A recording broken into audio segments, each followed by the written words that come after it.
درود بینندگان عزیز، خبرهای تازه تاجیکستان و جهان رو در برنامه اخبار آزادی منظورتان میکنیم. شالوگو خوجا هستم همراهتان. امروز 29 سپتامبر این موضوع ها رو داره. نزدیکان تاجیک تباران محکوم شده در قرقیزستان اتهامات در نسبت آنها را بی‌اساس خوانده از حکومت تاجیکستان یاری میخواهند. او کسی را نکشته است، تیر نپرانده است، نخواد برای یک صورت چنین جزای سنگین دهند. این ممکن نیست. ما حکم عادلانه میخواهیم. در زمان فشار پاندمی 30 نفر از تشبسکاران در تاجیکستان با دریافت قرض و گرانت‌های امتیازدار توانستند کار خود را شروع کنند. هم میخواهیم که زنهای خانه‌نشین به کار جلب کنیم. زندگی به آرزو شیرین نبود و یا چگونه آرزوی نادار در شهر کولاب امیدوار است که روز پشت میز دانشجویی خواهد نشست. ما یک ماه قریب در امریکا کار کردم.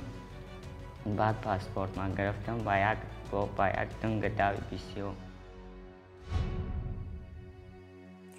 پیوندان اکمالجان ایسویف شهروند تاجیک تبار قرقیزستان میگویند عزم دارند برای بازبینی حکم او از پرزیدنت و مقامات تاجیکستان کمک بپرسند.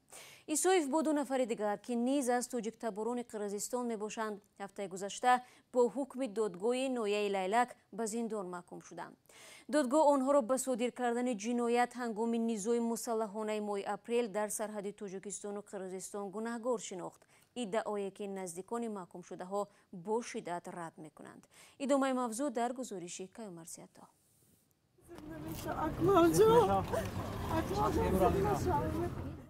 اکمالجان ایسایف ساکن ناحیه لیلک و پدری 2 فرزند با گمان غارتگری بازداشت شده بود. او همچنین به ویران کردن اموال خصوصی و دولتی هنگام مناقشه مسلحانه میان تاجیکستان و قرقیزستان گمانبر دانسته میشد.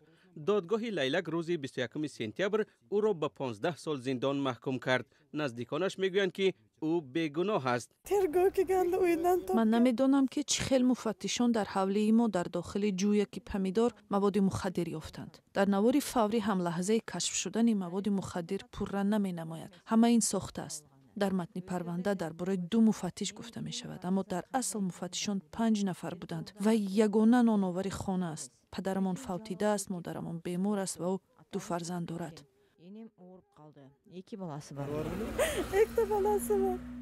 امانجان باباجانوف و ایوب جان اورونوف ساکنان دهه بارباردوق به 8.5 سالی زندان محکوم شدند.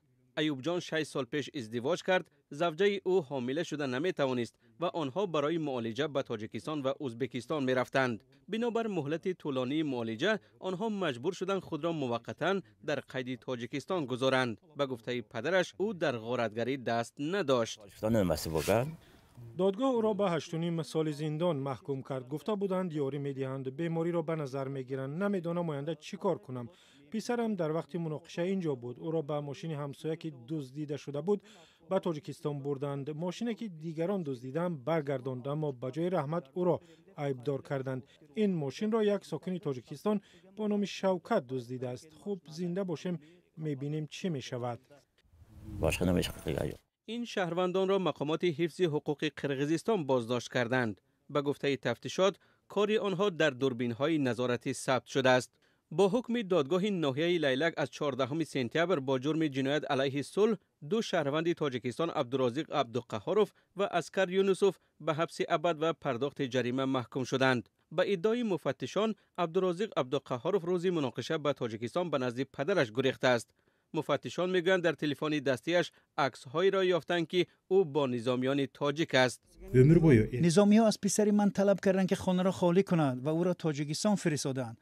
او در آنجا با نظامیان تاجیک صورت گرفته است. بعد 1 ماه ملیسا آمده حجت‌های کلینی مرا تفتیش کردند. او کسی را نکشته است، تیر نپرانده است، نخواد برای یک صورت چنین جزای سنگین دهند. این ممکن نیست. ما حکم عادلانه میخواهیم. هیچ اثباتی در دست نیست که او جای را غارت کرده، قانون را ویران کرده باشد.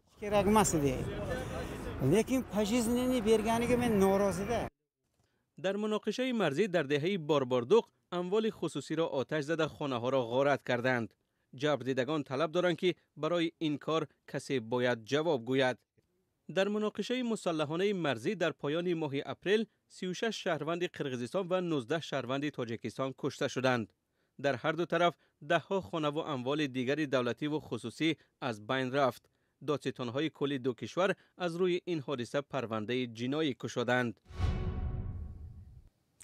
در 2 سال اخیر که اقتصاد تاجیکستان زیر فشار پاندمی قرار دارد و بسیاری از بخش‌ها دچار رکود شدند، 30 نفر از تشبسکاران در ناحیه‌های توبه مرکز با دریافت قرض و گرانت‌های امتیازدار توانستند کار خود را شروع کنند.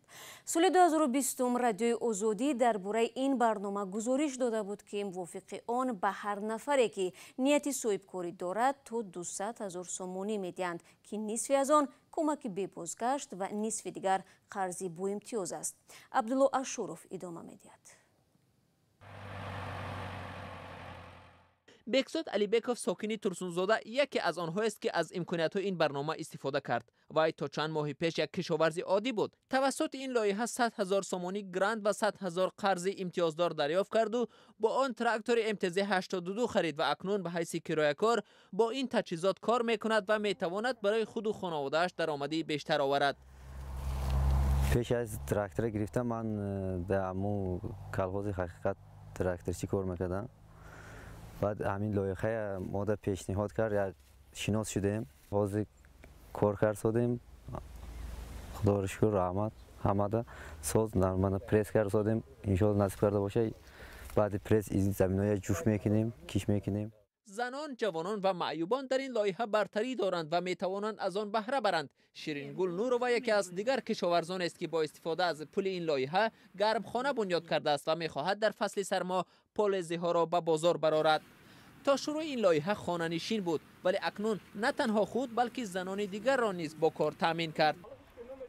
هم میخواهیم که زنهای خانه‌نشین به کار جلب کنیم، بازاری داخلی خارجی را با محصولات خودمان با محصولات دائمی پر کنیم.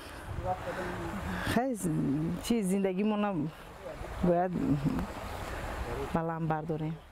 آغاز این لایحه به خروج بیماری کووید 19 راست آمد و در سرعت پیشرفت آن مشکل ایجاد کرد، اما با این وجود تاکنون 30 نفر از صاحبکاران تنها از ناحیه‌های تابع مرکز علاقه از آن بهره گرفتند و کار خود را شروع کردند.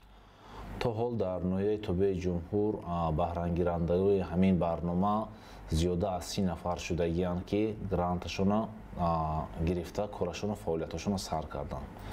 اینا دهقانا شخصان انفرادی کارهایی که تجارت‌های انفرادی سر میکنن، گروه مقصد همشون در گروه مقصدنا که لایحه میدرن، یعنی که این جوانان، این زنان و شخصان معیوب. اجرای لایحه هنوز در جریان است و مبلغی که برای لایحه جدا شده است برای دستگیری حدود 1,000 صاحبکار در جمهوری میرسد. در ناحیه‌های تابع مرکز تا 200 نفر میتوانند از آن بهره برند. در همین حال اخونوف گفت ساکنان گاه‌ها به واقعی بودن برنامه باور نمی‌کنند و وقت شرط و امتیازها را به مردم میفهمانند بسیاری ها میگویند فریب است. خیال میکنند که این دروغ است و یا اینکه این یگان کسی دیگر میگیرد و پول دمون نمیرسد.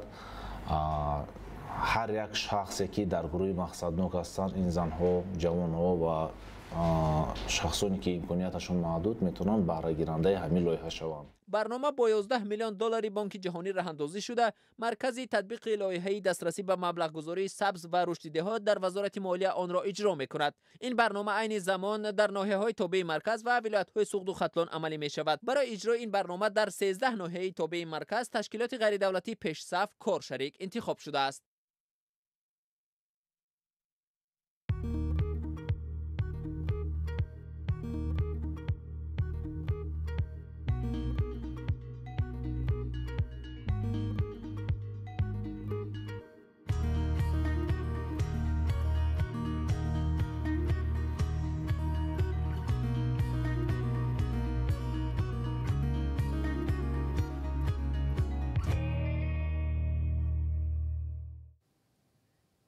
حالا می رویم به جنوب تاجیکستان و درباره یک جوان قصه می کنیم که فقر و کمبزاعتی مانع رسیدن به آرزویش شده است. هرچند برای نشستن ساکن شهر کلوب پشت میز دانشجویی یک قدم دیگر مانده بود، ولی باز هم تنگدستی اجازتش نداد. محمود جان رحمتزاده در این باره گزارش دارد. این مادر آرزو داشت تا آرزویش را در کرسی دانشجویی بیند، اما کمبزاعتی مادری آرزو را به آرزویش نرسانید. مادر غمگین است که برای تحصیل پسرش پول پیدا کردن نتوانست. برای پول پیش چند شناسا رفتیم او مبلغ داشتن ندادن و گفتا ایم نداره کم اقلی نمیتونه داده با همون سبب ندادن. گفتم قرض پرسیدم یگان کس نداد. سایبگین بویدقова چند سال است که اجاره نشین است. منتظر خانه است که باید شرکت ساختمانی کامل 2012 به او بدهد. پول را داده است اما بنا حالا آماده نیست. از این رو او را این شرکت در یک بینایش موقتا اجاره نشین کرده است. سایبگین میگوید توانست فرزندانش را درست تربیت کند. آرزو جمالزاده پسری سایبگین برای شامل شدن در دانشگاه ماشینشویی کرده است. اما پولش فقط برای گرفتن شناسنامه صرف شده است. برای پاسپورت گرفتن من یک ماه قریب در آمریکا کار کردم. بعد پاسپورت من گرفتم با یک دنگ بسیار. با وجود این همه پستی و بلندی، آرزو توانست از طریق مرکز تستی در فاکولته تاریخ و حقوق دانشگاه کلاب شهرنامه‌ای شامل شود. نداشت پول شهرنامه او را از حق دانشجو شدن محروم کرد. اکنون خودی آرزو تلاش دارد تا کاری کرده آرزوی خود و مادرش را عملی سازد. با این نیت به مادرش تسلی می دهد. ولی خودی آرزو میگوید که نمیداند امسال این آرزویش عملی می شود یا نه. محمود جان رحمتزاده، آزادی، کلاب. میشل و باراک اوباما روز 28 سپتامبر به دست بیل گرفتند و در مراسم ریختن ته کرسی مرکز ریاست جمهوری در شهر چیکاگو شرکت نمودند. به گفته رئیس جمهوری سابق، مرکز سال 2025 درش را باز میکند. باراک اوباما که 8 سال رهبر کاخ سفید بود، حالا در برابر سیاستمداری فعالیت‌های جمعیتی را نیز پیش میبرد. چیکاگو جایی است که همه چیزی وابسته به آن را من دوست می‌دارم. باراک اوباما این جمله را هنگام مراسم آغاز بنیاد مرکز پرزیدنتی در ایالت ایلینویس به زبان آورد. ارزش طرح $700 میلیون است. رئیس جمهوری سابق آمریکا هنوز سال 2015 درباره بنیاد مرکز گفته بود که کتابخانه، تالارهای مجلسی و آثارخانه خواهد داشت. آثارخانه بلندترین بنا می شود و از 3 قسمت عبارت خواهد بود که جایهای عمومی نشست، دفترهای گوناگون خواهد داشت. و گفته سیاستمدار آمریکایی برای ساختن مرکز 4 سال لازم است، ولی برنامه‌های آموزشی آن از همین سال آغاز می‌یابد. باراک اوباما گفت می‌خواهد با این مرکز به مردم امید بخشد. از طریق این مرکز ما به جوانان کمک می‌رسانیم، امکانات و منبر می‌دهیم تا توانند از نیروی خود استفاده برند، همکاری و تبادل نظر نمایند و آرزوهایشان را عملی کنند. To collaborate and share ideas and to bring their dreams to scale. مرکز پرزیدنتی باراک اوباما در باغ جکسون در مساحت 200 هکتار در جنوب چیکاگو ساخته می شود. باغ را سال 1893 برای یک نمایشگاه جهانی آماده کرده بودند. پیشتر از این دادگاه امریکا درخواست فعالان زیست محیطی را رد کرد که مقابل ساختن مرکز در جای سرسبز بودند. بحث دادگاهی سبب تأخیر 2 ماه در ساختمان شد. برای ریختن ته کرسی باراک اوباما و همسرش بیل گرفتند و به طور رمزی بیل زدند. همراه آنها لوری گیتفود، شهردار چیکاگو و گوبرناتور ایالت جی روبرت پلیتسکر هم بودند.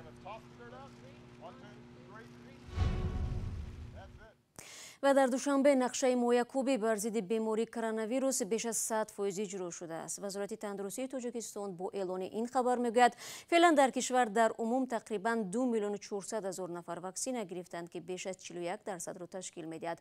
تاجیکستان در ماه ایون امسال امگذرانی ضد کووید 19 را برای ساکنان از 18 سال بالا تطمیع کرد. بینندگان عزیز، فرصت برنامه اخباری آزادی به پایان میرسد. تشکر از شما که تا این لحظه ها ما را تماشا کردید. خبر و گزارش‌های دیگر را چون همیشه در رادیوی آزادی در وبسایتش میتوانید بخوانید و ویدیوها را در آزادی ویدیو تماشا کنید. یادتان نرود فردا شما را با خبرهای نو منتظر خواهم بود. خود را احتیاط کنید و خدا نگهدار.